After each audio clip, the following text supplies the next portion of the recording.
Good morning, everybody. Pastor Stitch, Narrow Path Christian Church, BC, Bay City, Michigan. Welcome to the Biker Devotional. Today is September 26, 2025, and we are looking at Proverbs chapter 26. Now, before we get into this, locally here, I had a crew from a local chapter of a riding club over yesterday, and we were sewing patches on a whole bunch of their cuts. Yes, they call me Stitch because I sew for a living, and so I was interacting with them, sewing patches. One of their members decided he needed to go back and get another patch that he wanted sewn on. And so while I was working on everybody else's stuff, he took off to go get that. And I'm working away, and next thing I know, everybody's bolting out of here. I have no idea what's going on. They just hollered and said, "We got to go." And so I just kept working. It's not the last time. It won't be the last time. It was not the first time where, a whole crew books out. They've got something that came up, and they've got to be present. And so I was wrapping up what I was doing, and I messaged their first officer and said, "Hey, what's going on? When are you coming back?" And a couple hours later, I get a message that says, "Hey, call me." And I get him on the phone, and he says, he just went into details about he's fine, he's going to be okay, and I'm going, "Wait, stop. You guys bolted, and I have no idea what's going on." Well, the guy that took off, he was in a hurry, and he got up out of here, and he ended up having a problem with the bike.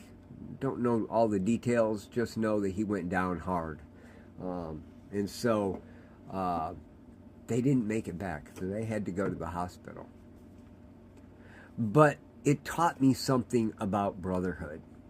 These guys, they got the message instantly that one of their brothers went down, and the entire club, the entire chapter raced to that. And this isn't the first time this year where that's happened, where the entire chapter showed up to the accident scene before it was cleared up to make sure that everything was taken care of, that all of the things were necessary. And I was so blessed by that response. What I'm saying is we need each other. And that was a perfect example in a secular environment of being there for each other. We can do that for each other as well. I do ask that I can't tell you details, but I do ask that you lift that chapter up, lift the individual up. Last I heard, everything was okay, no broken bones. They were doing a CT scan the last I had heard, but it was just because of the type of accident he had that they had to do a full workup on him. So you guys be lifting that entire chapter up, but it's specifically the one rider. The bad news is he had just bought that bike, and from what I heard, it's totaled. So that's disappointing. So there is that. Now let's get back to Proverbs chapter 26. We're looking at what discipline is, right? And we're going to look at Proverbs 26 verse 3. Proverbs 26 verse 3 says this: "A whip for the horse, a bridle for the donkey, and a rod for the backs of fools." Wow. Stitch, you went from loving correction and good direction to let's beat them. Yeah, well, sometimes I need to get beat.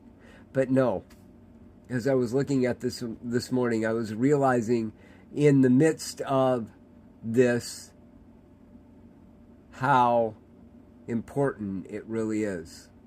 The chapter starts with, like snow in summer and rain at harvest, honor is inappropriate for a fool. Like flitting sparrow and a fluttering swallow, an undeserved curse goes nowhere. And then it says, a whip for the horse, a bridle for the donkey, a rod for the back of a fool. And I realized,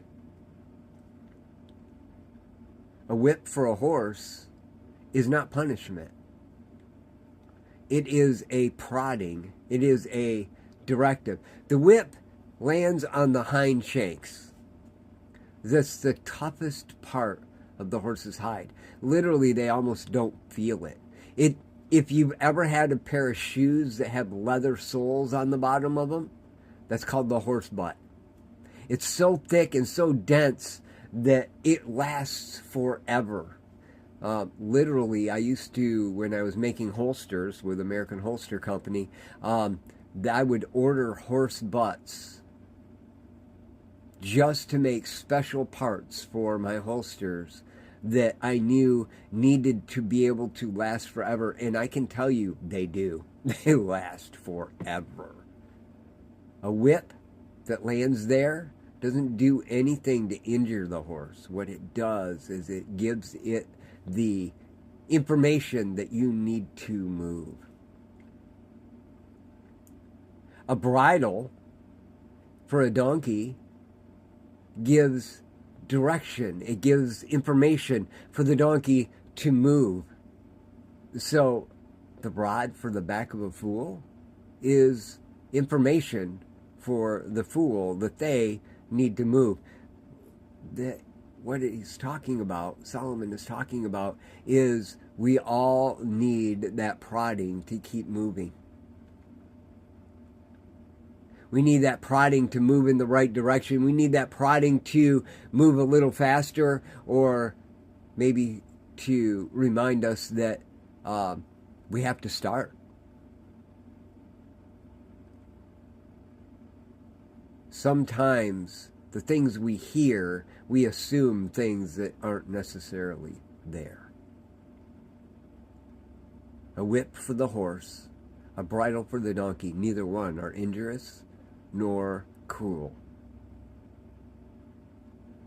So, if that's the case, a rod for the back of a fool is not cruel either. Yep, I've been that fool too many times and needed that rod. I'm grateful for God showing me that that is what discipline is. How about you? Don't forget, like I said, keep lifting up that chapter. The entire chapter, as they go through this, it's scary when you have one of your brothers go down. His dad was here in my shop when he went down.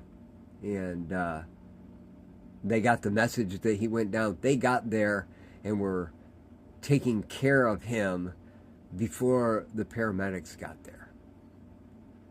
I think they have some sort of app that lets them know. But wow, how amazing is it that they are there for each other. Shane, that's a great point. We all need Jesus to be our jockey. Absolutely. And if we let him lead us, we'll win the race every time, won't we? That's really good. Guys, keep lifting up that chapter. Again, can't give you any details about them, but it was an encouragement to know that they had each other's back in such a profound way. And I thank you that you guys have got mine in the same way. God bless. Have a great day. I love y'all.